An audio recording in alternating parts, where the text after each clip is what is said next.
Sonya and Sasha, for real.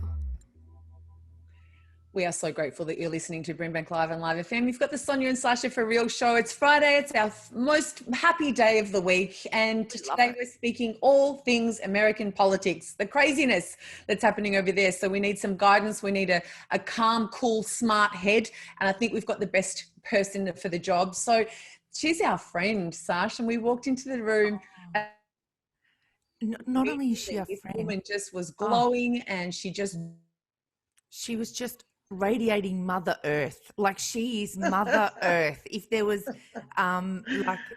she just has this wave of calmness about her. And then we literally just connected at an education department event, and we sat together and we listened to each other and we talked, and we instantly had this friendship, and we've shared dinners and we've had so much fun. And you have almost been like our little caretaker of New York, and we are just so proud to call you our sister.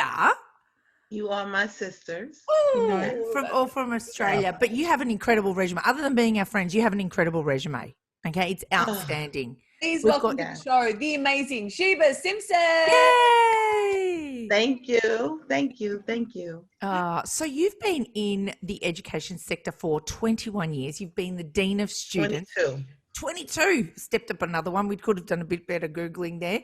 You've been the Dean of Students, special education teacher. You've lived in Harlem for the last 10 years. You've witnessed the crack epidemic and how it changed your community. You're one of the people that is, the most outspoken in the NYC Men Teach mentor, and you're standing for housing, education and healthcare for seniors.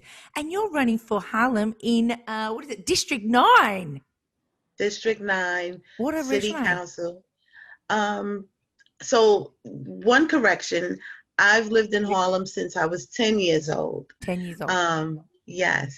And this is my home, and I've loved it. I've seen it go through so many changes. And I've been one of those people that elected the officials that haven't been doing what they're supposed to do for our community. And I can't continue to be a couch criticizer, right? So I got out there and I said, you know what, enough is enough. And I'm also keeping a promise to myself that I made when I was 15 years old. In the 80s, my community was being devastated by the onslaught of the crack epidemic. And then it was the beginning of mass incarceration. And I saw families that I had known for the 5 years at that time who were very close and hardworking people, and their families were being devastated by those two events. And so I said, I'm going to help my community one day. I didn't know how at the time. I was 15, I was young, but I'm keeping that promise. Oh, that's gorgeous to be able, and sometimes you just wait so long to get to that purpose, and then when it does, it's almost like you sit in that comfortable seat of knowing exactly where you are is the right place to be. Yeah, it is. It feels so natural. I want to thank, I always tell her wherever I go, I'm going to thank her. Tierra Stewart, she is I think she's the director of the fellows for Ignite National, which empowers young women to take their political power and get into office and run for office. And when she saw me, she said, hello, Senator. And I was like, not me. Not me. She was like, yes, you. Yeah. Oh, wow. You can see and it. So that was the beginning of my road to learning how to run a campaign, learning about financing a campaign, and just really walking into my calling. So we're seeing over here, Sheba, that it's craziness going on in this state. We've got, the campaign is literally, the vote is just a few days away. And so it seems to be ramped up in the levels of what's going on in terms of weird stuff and crazy stuff and unpresidential like behavior, if you would put it that way. So what's going on over there? What's it like at the moment during this election? Right now, I know that in Harlem, and I know that basically in New York, people are coming out to vote. Yeah. People are taking their ballots to the voting sites because they don't trust the Postal Service, because we know that Trump and one of his cohorts, Joy, dismantled the machines that process the mail. And so, like, literally dismantled them and sent them to junkyards. Like, they're scrap metal now, right?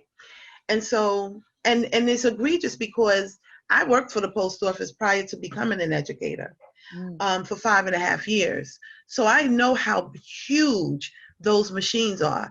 And for them to do it in the short amount of time that they did, that is just telling us that they're afraid. You know, it's what we call a hit dog. Only hit dogs bark, right? And so breaking down the Postal Service, which has been a staple in American life for hundreds of years, for you to dismantle that to win an election, you know that you are not the person who should be sitting in that seat. We've seen that he's been taking away the post boxes and, you know, hiding them in different places. There's some really dodgy stuff going on, you know. And then putting other boxes, mailboxes, saying, you know, in communities where people are getting confused. And so now we have to, you know, it's like double down to make sure that people know, don't put those in those boxes. Take it to the poll site or to the Board of Election, because that's where it's going to get counted. You can't trust the mail right now. How can that even be happening? Like, that's just, I feel like mail is like the basic thing that everybody has the absolute right to and that you pay for. I mean, it's not like we get it for free, and yet you just can't even trust that. That's absolutely crazy. Like, that's next level when you think about that. It's not the kind of thing that you would think is happening in America. So tell us, what do you think, what's happening in the education system right now within America?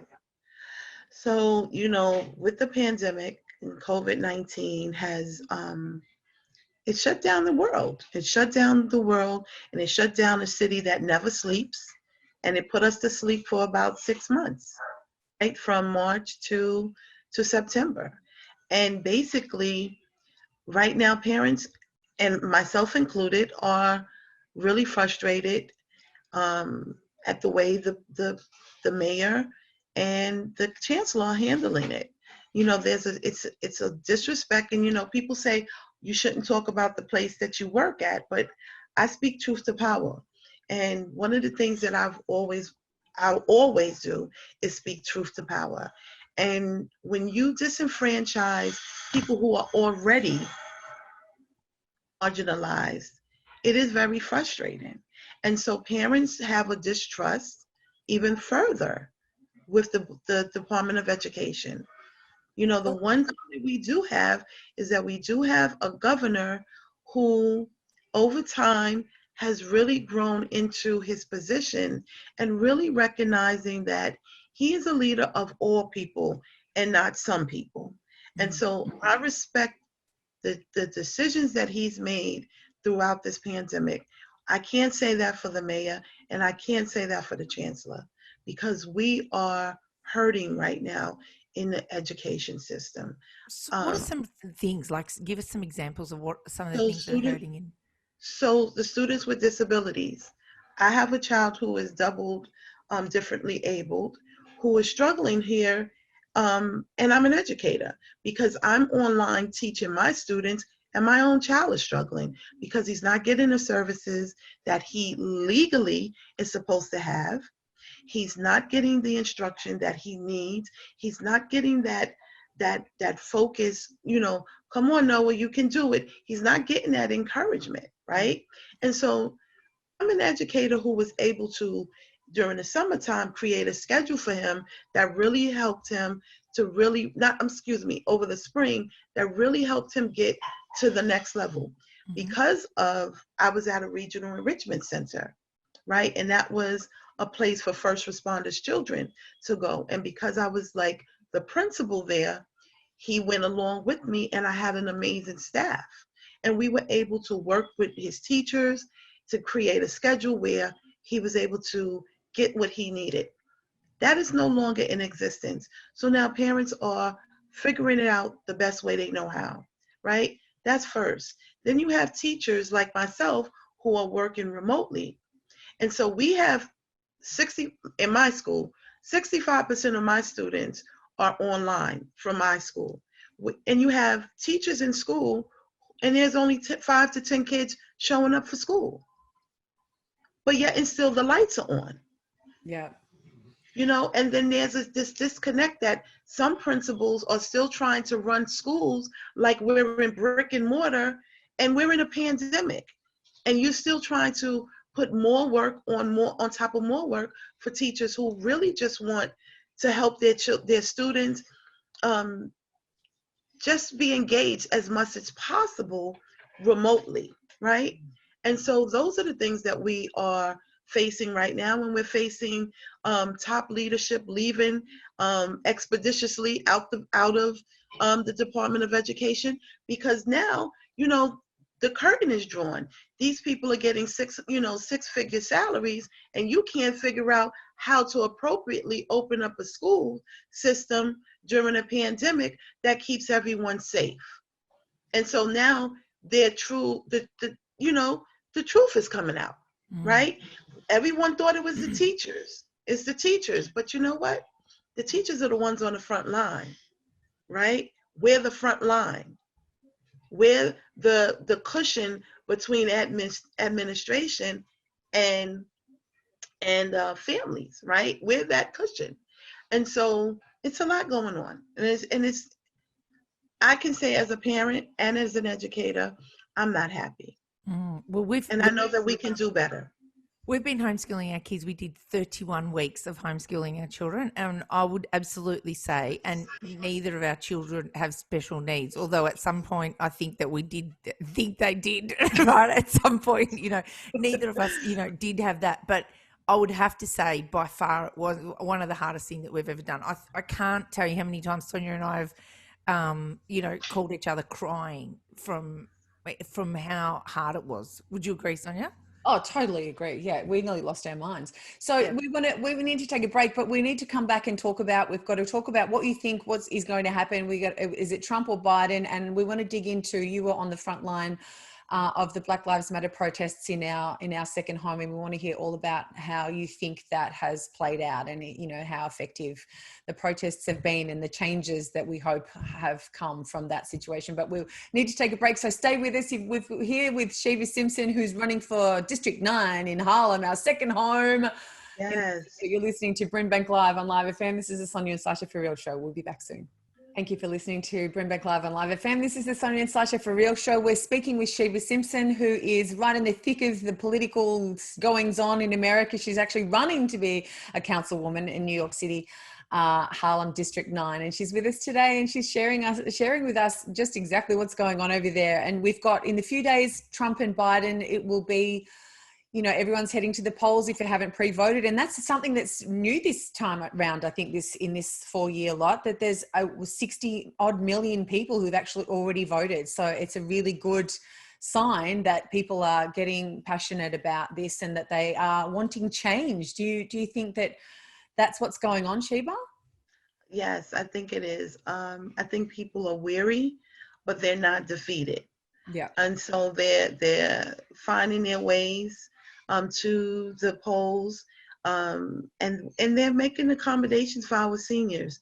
When I went to vote the first day of early voting, I saw seniors with their walkers, with their canes. I took several seniors with me to the voting site because everyone is tired. Yeah, we're tired. You want to be able to rest at night. We could at least sleep at night and didn't wake up in the morning and see something on the news that really terrifies you that we might be in another war. Yeah, absolutely. It's really, at this point, people are saying you can take away the polling sites, you can take away the machines at the post office. We're going to find a way, because as a Black woman, and we find a way. We find a way. Resilience, hardcore. The resilience, the internal fortitude is amazing. So I was watching one of our morning shows here this morning, and one of Trump's previous advisors, Anthony Scaramucci, was saying, he was an advisor to Trump, in the White House before he was fired, and then he spent the next couple of years, still being an advocate for Trump. And then he said, as soon as he started to separate families at the border, and you weren't separating mums from children. He said, I couldn't stand by and support this man anymore. And he said, under Trump, we are sicker and poorer and less.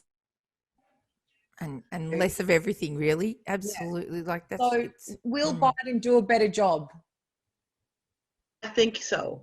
I think because he has evolved as a human being.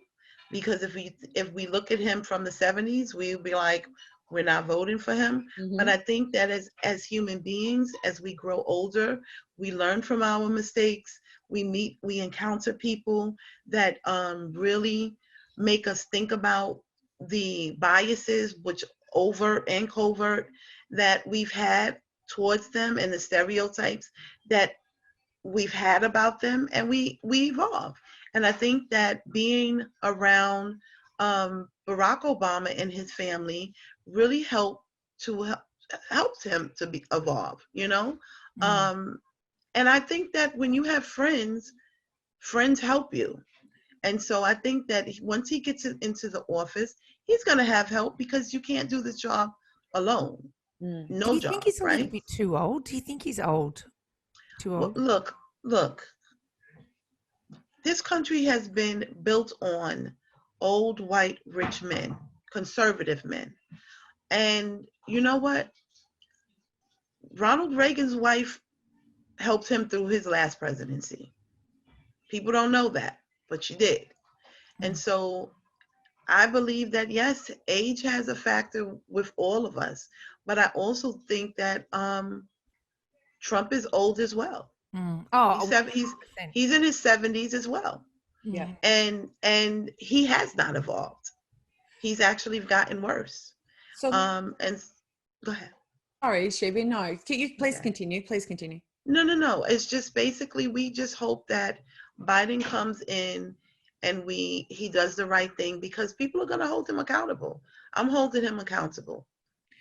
I expect when I win my race for people to hold me accountable. Yeah, absolutely. There's been lots of talk that that Biden won't be in there for very long, because he's just kind of holding on right now. He's sort of, he goes I haven't heard that. He goes off on a little tangents and stuff. And so Kamala's going to come in, and she'll be president after that. What do you think of her? Honestly, I like Kamala. When they were saying, well, who's Biden going to choose? She was not my first choice, right?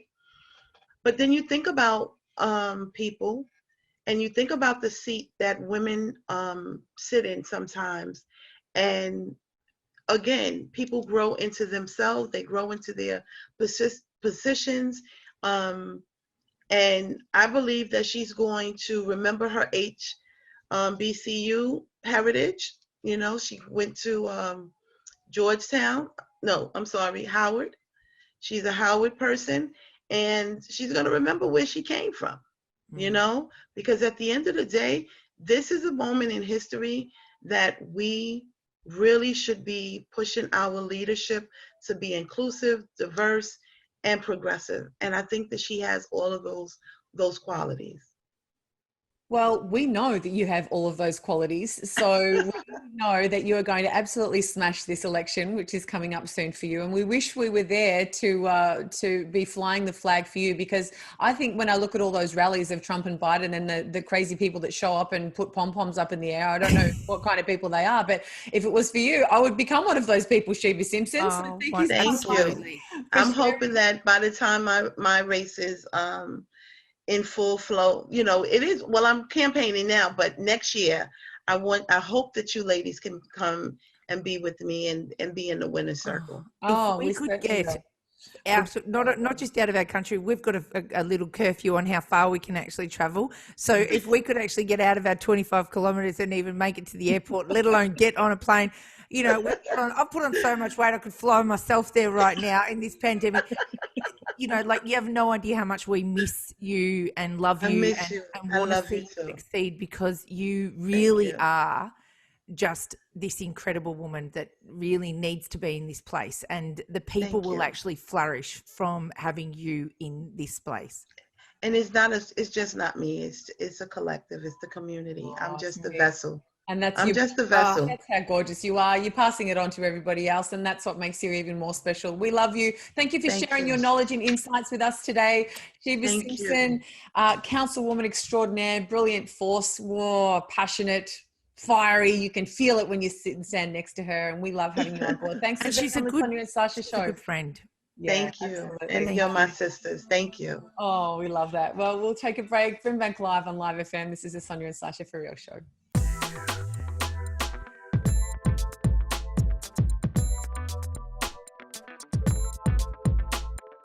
Sonya and Sasha, for real.